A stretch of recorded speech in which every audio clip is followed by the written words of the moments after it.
നമസ്കാരം. 2021-22 മുതൽ ITR E-file നടത്തേണ്ടത് പുതിയ സൈറ്റിൽ ആണ്. പുതിയ സൈറ്റ് പരിചയപ്പെടുത്തുന്ന വീഡിയോയിലേക്ക് എല്ലാവർക്കും സ്വാഗതം. നമ്മുടെ സെർച്ച് ബാറിൽ www.incometax.gov.in എന്നടിച്ച് സെർച്ച് ചെയ്താൽ ഇ-ഫയലിംഗിന്റെ പുതിയ സൈറ്റ് നമുക്ക് ലഭിക്കും. ഇവിടെ നേരത്തെ രജിസ്റ്റർ ചെയ്തവർക്ക് ലോഗിൻ നൽകുകയോ രജിസ്ട്രേഷൻ നടത്താത്തവർക്ക് ഇവിടെ രജിസ്റ്റർ എന്ന് കൊടുത്തു രജിസ്ട്രേഷൻ പൂർത്തിയാക്കി ലോഗിൻ ചെയ്യാവുന്നതാണ്.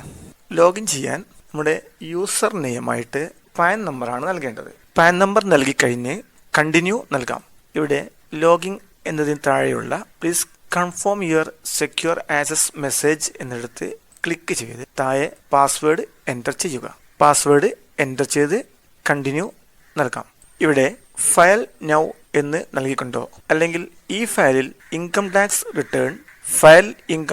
റിട്ടേൺ എന്നത് നൽകിക്കൊണ്ടോ പുതിയ റിട്ടേൺ സമർപ്പിക്കാം. നേരത്തെ നൽകിയ റിട്ടേൺ വ്യൂ ചെയ്യാൻ വേണ്ടി വ്യൂ ഫയൽഡ് റിട്ടേൺസ് നോക്കുകയോ അത് വെരിഫൈ നടത്താൻ വേണ്ടി ഈ വെരിഫൈ റിട്ടേൺ നോക്കാം. അതേപോലെ 26AS ലഭിക്കാൻ വേണ്ടി ഇവിടെ വ്യൂ ഫോം 26AS ക്ലിക്ക് ചെയ്യാം. അതേപോലെ ഇതിൻ്റെ ഒരു പ്രീഫിൽഡ് ആയ ഡാറ്റ ലഭിക്കാൻ വേണ്ടി ഡൗൺലോഡ് പ്രീഫിൽഡ് ഡാറ്റ ക്ലിക്ക് ചെയ്ത് നോക്കാവുന്നതാണ്. അപ്പോൾ നമ്മൾ ഫയൽ ഇൻകം ടാക്സ് റിട്ടേണിൽ സെലക്ട് ചെയ്യുന്നു. ഇവിടെ നമ്മൾ അസസ്മെൻറ്റ് ഇയർ ആണ് ആദ്യമായി സെലക്ട് ചെയ്യേണ്ടത്. 2021-22 അതായത് കറണ്ട് അസസ്മെൻറ്റ് ഇയർ സെലക്ട് ചെയ്യുന്നു. ആ കറണ്ട് അസസ്മെൻറ്റ് ഇയർ സെലക്ട് ചെയ്താൽ പിന്നെ ഇവിടെ ഇതൊന്നും ചെയ്യേണ്ട കാര്യമില്ല. എന്നിട്ട് കണ്ടിന്യൂ നൽകുന്നു. കണ്ടിന്യൂ നൽകി കഴിഞ്ഞാൽ select mode of filing online mode നമ്മൾ സെറ്റ് ചെയ്യുന്നു. ഓഫ്ലൈൻ ചെയ്യേണ്ടവർക്ക് ഓഫ്ലൈൻ മോഡ് സെറ്റ് ചെയ്യാം. ഓഫ്ലൈൻ ചെയ്യുന്നവർ ഇതിൻ്റെ സോഫ്റ്റ്വെയർ ഡൗൺലോഡ് ചെയ്യണം. ഇതിൻ്റെ ഹോം പേജിൽ ലഭ്യമാണ്. എന്നിട്ട് പ്രൊസീഡ് നൽകാം. ഇനി to file a fresh income tax return start new filing ഇവിടെ ക്ലിക്ക് ചെയ്യണം. ഇവിടെ ഇൻഡിവിജ്വൽ വന്നിട്ടുണ്ട്. നമുക്ക് വീണ്ടും കണ്ടിന്യൂ നൽകാം. ഇവിടെ I know which ITR form I need to file. സാധാരണ എംപ്ലോയീസ് ആയതുകൊണ്ട് നമ്മൾ ITR 1 സെറ്റ് ചെയ്യുന്നു. പ്രൊസീഡ് വിത്ത് ITR 1 നൽകുന്നു. ഇവിടെ നമുക്ക് ലെറ്റസ് ഗെറ്റ് സ്റ്റാർട്ടഡ് നൽകി അടുത്ത പേജിലേക്ക് പോകാം. ഇവിടെ are you filing the income tax return for any of the following reason. ഏത് റീസണിലാണ് നമ്മൾ ഇൻകം ടാക്സ് ചെയ്യുന്നത് എന്നാണ്. Taxable income is more than basic exemption limit. ഇത് സെലക്ട് ചെയ്യുന്നു നമുക്ക്. എന്നിട്ട് കണ്ടിന്യൂ നൽകാം. ഇനി അതല്ല ഇവിടെ കാണിച്ചിരിക്കുന്ന ഏതെങ്കിലും ഒരു ഓപ്ഷൻസ് ഉള്ളവർക്ക് അതും അതല്ലെങ്കിൽ അതർ ഓപ്ഷനും കൊടുത്ത് ഇവിടെ മുമ്പോട്ട് പോകാം. ഇവിടെ വരുന്ന ഈ ബോക്സ് നമ്മൾ പ്രൊസീഡ് എടുക്കാൻ ഓക്കെ കൊടുക്കുന്നു. ഇനി ഇവിടെ ഇത്രയും സ്റ്റെപ്പുകളായിട്ടാണ് നമുക്ക് ഈ ഫോം ഫില്ല് ചെയ്യേണ്ടത്.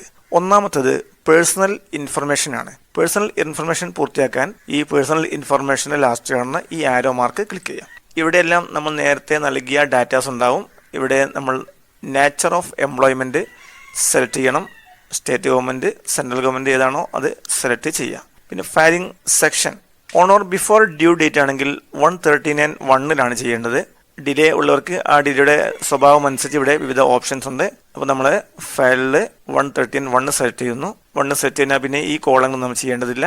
പിന്നീട് വരുന്നത് are you opting for new tax regime എന്നതാണ്.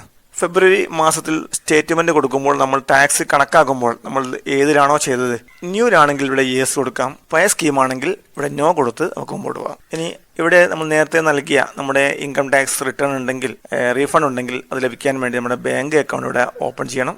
നേരത്തെ ബാങ്ക് അക്കൗണ്ട് നൽകാത്തവർ ആഡ് അനദർ എന്ന് ഇവിടെ കൊടുത്തോ അല്ലെങ്കിൽ ആഡ് കൊടുത്തോ അവിടെ പുതിയ ബാങ്ക് അക്കൗണ്ട് നമുക്ക് ഇവിടെ ക്രിയേറ്റ് ചെയ്യാം. അവിടെ നമ്മൾ കൺഫേം കൊടുക്കുന്നു. അപ്പോൾ ഒന്നാമത്തെ പേഴ്സണൽ ഇൻഫർമേഷൻ പൂർത്തിയായി. അടുത്തത് ഗ്രോസ് ടോട്ടൽ ഇൻകം എന്നാണ് അടുത്ത കോളമാണ്. ഇവിടെ TDS ചെയ്യുന്നവരാണെങ്കിൽ അവരെ ഇൻകം ഇവിടെ പ്രീഫിൽഡ് ആയിട്ടൊക്കെ എല്ലാം വരുന്നതാണ്.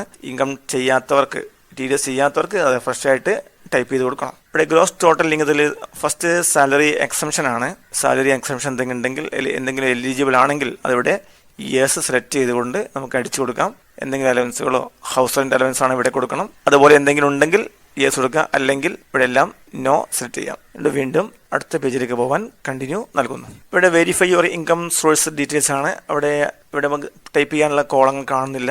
അതിവിടെ എഡിറ്റ് കൊടുത്താൽ നമുക്ക് ടൈപ്പ് ചെയ്യാനുള്ള കോളങ്ങൾ വരും. നമ്മുടെ ടാക്സ് ഇവിടെ അടിച്ചു കൊടുക്കേണ്ട എമൗണ്ട് നമ്മുടെ ഫോം 16 കാണുന്ന ഗ്രോസ് സാലറിയിലെ കോളമാണ് ഇവിടെ നമ്മൾ അടിച്ചു കൊടുക്കേണ്ടത്. അത് ഓരോ കോളത്തിലും ഏതാണ് എന്ന് അറിയാൻ വേണ്ടി അവിടെ നിന്ന് ക്ലിക്ക് ചെയ്താൽ മതി. അവിടെ വ്യക്തമായിട്ട് കാണിക്കും. അത് നമ്മുടെ ഗ്രോസ് ഇൻകം ആണ് ഇവിടെ ടൈപ്പ് ചെയ്യേണ്ടത്. ഇവിടെ മറ്റു ഇൻകങ്ങളുണ്ടെങ്കിൽ അതിൻ്റെ സോഴ്സ് പ്രകാരം ഇവിടെ നമുക്ക് അടിച്ചു കൊടുക്കണം. ഇനി ലെസ് എക്സംപ്റ്റ് അലവൻസ് നമ്മൾ എക്സംഷൻ കാണിക്കാത്തതുകൊണ്ട് അങ്ങനെ സാധനം ഇല്ല. നാച്ചർ ഓഫ് എക്സംഷൻ ഉണ്ടെങ്കിൽ, എക്സംപ്റ്റ് അലവൻസ് ഉണ്ടെങ്കിൽ അത് ഇവിടെ അത് ഏതാണോ എന്ന് സെലക്ട് ചെയ്യണം. ഇല്ലെങ്കിൽ നമുക്കത് ഡിലീറ്റ് ചെയ്ത് കളയും ചെയ്യാം. ഇനി ഇവിടെ നെറ്റ് സാലറി നേരത്തെ കൊടുത്ത ആ സാലറി നെറ്റ് സാലറി ആയിട്ട് വരുന്നുണ്ട്. അതിൻ്റെ കൂടെ അനുവദനീയമായ ഡിഡക്ഷൻ, സ്റ്റാൻഡേർഡ് ഡിഡക്ഷൻ ഇവിടെ കാണിക്കുന്നുണ്ട്. അതിൻ്റെ പുറമെ എൻ്റർടൈൻമെൻറ്റ് അലവൻസ് ഉണ്ടെങ്കിൽ ഇവിടെ കാണിക്കാം. പിന്നെ പ്രൊഫഷണൽ ടാക്സ് എത്രയാണോ അത് ഇവിടെ അടിച്ചു കൊടുക്കാം. ഹൗസിംഗ് ലോൺ ഇൻട്രസ്റ്റ് നൽകേണ്ടത് verify your income source details എന്ന പേജിൽ തന്നെയാണ്. ഇവിടെ ഇൻകം ഫ്രം ഹൗസ് പ്രോപ്പർട്ടി എന്ന് കാണാം. നമ്മൾ ഇൻകം ഫ്രം ഹൗസ് പ്രോപ്പർട്ടി എന്നാണ് കാണുന്നത്. ഇവിടെ നമ്മൾ ആഡ് ഓർ എഡിറ്റ് കൊടുത്താൽ type of house property select ചെയ്യാനുണ്ട്. ഇവിടെ സ്വന്തം ആവശ്യത്തിനാണെങ്കിൽ സെൽഫ് ഒക്കുപ്പൈഡ് എന്ന ഓപ്ഷൻ സെലക്ട് ചെയ്യുക. അവിടെ ഇൻട്രസ്റ്റ് പേയബിൾ ഓൺ ബൊറോവ്ഡ് ക്യാപിറ്റൽ എന്ന് കാണാം. ഇവിടെയാണ് ഹൗസിംഗ് ലോൺ ഇൻട്രസ്റ്റ് എൻ്റർ ചെയ്യേണ്ടത്. ഇവിടെ ഇൻട്രസ്റ്റ് മാത്രം നമുക്ക് എന്ത് ചെയ്യാം, പരമാവധി 2 ലക്ഷം വരെ ഇൻട്രസ്റ്റ് നമുക്കിവിടെ കാണിക്കാൻ വേണ്ടി പറ്റും. എൻ്റർ ചെയ്ത് കഴിഞ്ഞ് നമുക്കിവിടെ ആഡ് ചെയ്യാം. ആഡ് ബട്ടൺ ക്ലിക്ക് ചെയ്ത് അത് ഈ പേജിലേക്ക് നമുക്ക് ആഡ് ചെയ്യാവുന്നതാണ്. ഇതിൻ്റെ നമ്മളത് നെക്സ്റ്റ് പേജിലേക്ക് പോകാൻ വേണ്ടി ആദ്യം സേവ് ചെയ്യണം. സേവ് ചെയ്തിട്ട് കൺഫേം കൊടുക്കണം. അപ്പോൾ നമ്മൾ gross total income second column നമ്മൾ കൺഫേം ചെയ്ത് കഴിഞ്ഞു. ഇനി ടോട്ടൽ ഡിഡക്ഷൻസിൻ്റെ കോളം ബാക്കിയുള്ളത് അതിലേക്ക് പ്രവേശിക്കാൻ വേണ്ടി ഇവിടെ ക്ലിക്ക് ചെയ്യാം. മുഖ്യമന്ത്രിയുടെ ദുരിതാശ്വാസ നിധിയിലേക്ക് സംഭാവന നൽകിയത് കാണിക്കേണ്ടത് ഡിഡക്ഷൻ എന്ന പേജിൽ are you eligible to claim any deduction for donation paid എന്ന ഈ കോളത്തിലാണ്. ഇവിടെ യെസ് എന്ന് നൽകിയ ശേഷം തുക എൻ്റർ ചെയ്യേണ്ടത് അടുത്ത പേജിലാണ്. Donation schedule for section 80G is required to be filled എന്ന് കാണാം. അത് നമുക്ക് അടുത്ത പേജിൽ കാണാൻ കഴിയും. അതേപോലെ ഇവിടെ കാണുന്ന വേറെയും ഡൊണേഷൻസ് ഉണ്ട്. എലിജിബിൾ ആണെങ്കിൽ യെസ് എന്ന് കൊടുക്കാം. മറ്റൊരു പ്രധാനപ്പെട്ട ഡിഡക്ഷൻ മെഡിക്കൽ ക്ലെയിമുകളാണ്. മെഡിക്കൽ ക്ലെയിമുകൾ എൻ്റർ ചെയ്യേണ്ടത് ഇവിടെയാണ്. Are you eligible to claim deduction in respect of payments made towards medical insurance എന്ന ഇവിടെയാണ്. ഇവിടെ യെസ് എന്ന് കൊടുക്കാം. ഷെഡ്യൂൾ അടുത്ത പേജിലാണ് വരിക. ഈ ഒരു കോളമാണ് are you eligible to claim deduction in respect of payments made towards the life insurance premium and or public provident fund or 5-year tax saver. ഇവിടെ GPF, SLI, NPS, ലൈഫ് ഇൻഷുറൻസുകൾ, education fees തുടങ്ങിയ പരമാവധി 1.5 ലക്ഷം രൂപ വരെ നമുക്ക് enter ചെയ്യാം. അതേപോലെ മറ്റൊരു പ്രധാന ഡിഡക്ഷൻസ് ആണ് എഡ്യൂക്കേഷൻ ലോണിൻ്റെ ഇൻട്രസ്റ്റ്. അതും ഇവിടെ യെസ് എന്ന് കൊടുത്ത് ഇൻട്രസ്റ്റ് നമുക്കിവിടെ തന്നെ എൻ്റർ ചെയ്യാവുന്നതാണ്. എഡ്യൂക്കേഷൻ ലോണിൻ്റെ ഇൻട്രസ്റ്റിന് പരിധിയില്ല, എത്രയുണ്ടെങ്കിലും ഇവിടെ എൻ്റർ ചെയ്യാം. ഇത് പൂർത്തിയായിട്ട് നമുക്ക് കണ്ടിന്യൂ നൽകാം. മെഡിക്കൽ ഇൻഷുറൻസ് തുക ആഡ് ചെയ്യാൻ 80Dയിൽ ക്ലിക്ക് ചെയ്യുക. സീനിയർ സിറ്റിസൺ അല്ലെങ്കിൽ നോ എന്ന് സെലക്ട് ചെയ്ത് രണ്ടാമത്തെ കോളത്തിലാണ് ഇൻഷുറൻസ് എമൗണ്ട് എൻ്റർ ചെയ്യേണ്ടത്. പരമാവധി 25,000 രൂപയാണ് ഇവിടെ എൻ്റർ ചെയ്യാവുന്നത്. നമ്മുടെ പാരൻസ് സീനിയർ സിറ്റിസൺ ആണെങ്കിൽ ഇവിടെ യെസ് എന്ന് സെലക്ട് ചെയ്ത് അതിൻ്റെ എമൗണ്ട് ഇവിടെയാണ് എൻ്റർ ചെയ്യേണ്ടത്. ചെയ്ത ശേഷം നമുക്ക് സേവ് കൊടുക്കാം. അതേപോലെ മുഖ്യമന്ത്രിയുടെ ദുരിതാശ്വാസ നിധിയിലേക്ക് സംഖ്യ എൻ്റർ ചെയ്യാൻ 80G ആഡ് ചെയ്യുക. 80G പൂരിപ്പിക്കാൻ donation type donation entitled for 100% deduction without qualifying ലിമിറ്റാണ് നമ്മൾ സെലക്ട് ചെയ്യേണ്ടത്. ഇവിടെ വേറെ ഓപ്ഷൻസ് ഉണ്ട്, ഇതാണ് സെലക്ട് ചെയ്യേണ്ടത്. PAN of donee AAGD 058 name of donee CMRDF, address secretariat, town Thiruvananthapuram, Kerala, pincode 695001. ഇത്രയും സെലക്ട് ചെയ്ത് ഇവിടെ donation in cash, donation in other mode കാണാം. ഇൻ അതർ മോഡിലായിരിക്കും മിക്കവാറും നമ്മുടെ ഡൊണേഷൻ നടക്കുക. അതുകൊണ്ട് ഇവിടെ അതർ മോഡിൽ ക്യാഷ് എൻ്റർ ചെയ്യുക. അത് കഴിഞ്ഞാൽ നമുക്ക് സേവ് കൊടുക്കാം. സേവ് കൊടുത്ത് ആഡ് കൊടുക്കണം. ഇനി ടാക്സ് പെയ്ഡ് ആണ്. ടാക്സ് പെയ്ഡിൽ എന്തെങ്കിലും ടാക്സ് നമ്മൾ അടിച്ചിട്ടുണ്ടെങ്കിൽ ഇവിടെ കാണിക്കും. ടാക്സ് ഒന്നും അടിച്ചിട്ടില്ല, അതുകൊണ്ട് ഇവിടെ TDS മുഖേന നമ്മുടെ ഓഫീസിൽ നിന്ന് കട്ട് ചെയ്ത ടാക്സ് എത്ര ഉണ്ടോ അത് ഇവിടെ കാണിക്കും. ഇനി മറ്റെന്തെങ്കിലും അതർ ദാൻ DSO മറ്റു രീതിയിൽ നമ്മൾ അടച്ചിട്ടുണ്ടെങ്കിൽ അത് ഇവിടെ എൻ്റർ ചെയ്ത് കൊടുക്കുകയും ചെയ്യാം. ഇനി അത് അടുത്ത പേജിലേക്ക് പോകാൻ വേണ്ടി നമ്മൾ കൺഫേം കൊടുക്കുന്നു. ഇനി ടാക്സ് ലയബിലിറ്റി ആണ് അടുത്ത സെക്ഷന്. അതിലേക്ക് പ്രവേശിക്കാൻ വേണ്ടി ഇവിടെ നമ്മൾ ക്ലിക്ക് ചെയ്യുന്നു. നമ്മുടെ ഗ്രോസ് ഇൻകം, അതിലെ ഡിഡക്ഷൻസ്, അത് കഴിച്ചുള്ള എമൗണ്ട് എല്ലാം ഇവിടെ കാണിക്കുന്നുണ്ട്.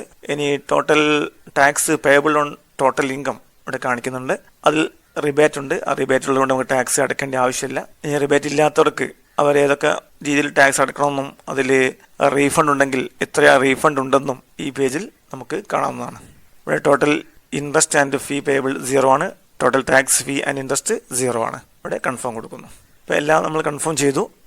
നമ്മളിത് പ്രൊസീജർ കൊടുക്കുകയാണ്. ഫൈനൽ ആയിട്ടുള്ള നെക്സ്റ്റ് പ്രിവ്യൂ ആൻഡ് റിട്ടേൺ ആണ്. ഇവിടെ ടിക്ക് ചെയ്യുക. ഇവിടെ നിന്ന് നമ്മൾ സെൽഫ് ആയതുകൊണ്ട് ഇവിടെ ഒന്നും കാണിക്കാനില്ല. സെൽഫ് അല്ലെങ്കിൽ ഇവിടെ നമ്മൾ അത് എഴുതി കൊടുക്കാൻ ഇവിടെ കാണിക്കണം. നമ്മൾ സെൽഫ് ആയതുകൊണ്ട് അവിടെ ഒന്നും ചെയ്യേണ്ടതില്ല. എന്ത് ചെയ്യുന്നു, നമ്മൾ വീണ്ടും പ്രൊസീജർ കൊടുക്കുന്നു. അപ്പോൾ നമ്മൾ നൽകിയിരിക്കുന്ന ടാക്സ്, നൽകിയിരിക്കുന്ന അപേക്ഷ നമുക്ക് വീണ്ടും കാണാം. എല്ലാം നമ്മൾ ശ്രദ്ധാപൂർവ്വം വായിച്ചു നോക്കി ഓക്കെ ആണെന്ന് ബോധ്യപ്പെട്ട് പ്രൊസീജർ ടു വാലിഡേഷൻ ക്ലിക്ക് ചെയ്യുന്നു. ഇപ്പോൾ വാലിഡേഷൻ സക്സസ്ഫുൾ ആയി. ഇനി അത് പ്രൊസീജർ ടു വെരിഫിക്കേഷൻ എന്ന ഒരു പ്രോസസ് കൂടി ബാക്കിയുണ്ട്. പ്രൊസീജർ ടു വെരിഫിക്കേഷൻ നൽകുകയാണ്. ഇവിടെ verify now recommended, verify later, verify ITR V ഇങ്ങനെ 3 ഓപ്ഷൻ ഉണ്ട്. ഇവിടെ വെരിഫൈ നൗ കൊടുത്തുകൊണ്ട് നമുക്ക് എന്ത് ചെയ്യാം, നമ്മുടെ ആധാർ OTP വെച്ച് നമുക്ക് ഇവിടെ തന്നെ വെരിഫൈ ചെയ്യാം. അതല്ലെങ്കിൽ വെരിഫൈ ലേറ്റർ ക്ലിക്ക് ചെയ്ത് വെരിഫിക്കേഷൻ നമുക്കൊരു 120 ദിവസത്തിനിടയ്ക്ക് ചെയ്താൽ മതി. മൂന്നാമത്താണെങ്കിൽ ഇതിൻ്റെ പ്രിന്റ് എടുത്ത് ബാംഗ്ലൂരിലുള്ള ഓഫീസിലേക്ക് അയച്ചുകൊണ്ട് വെരിഫൈ ചെയ്യാം. ഇതിൻ്റെയൊക്കെ വിവിധ രൂപങ്ങൾ വിശദമായിട്ട് കഴിഞ്ഞ വീഡിയോയിൽ പറഞ്ഞതുകൊണ്ട് ആ ഭാഗമൊന്നും ഇവിടെ പ്രതിപാദിക്കുന്നില്ല. ആ വീഡിയോയുടെ ലിങ്ക് ഞാൻ ഡിസ്ക്രിപ്ഷൻ ബോക്സിൽ നൽകുന്നതാണ്.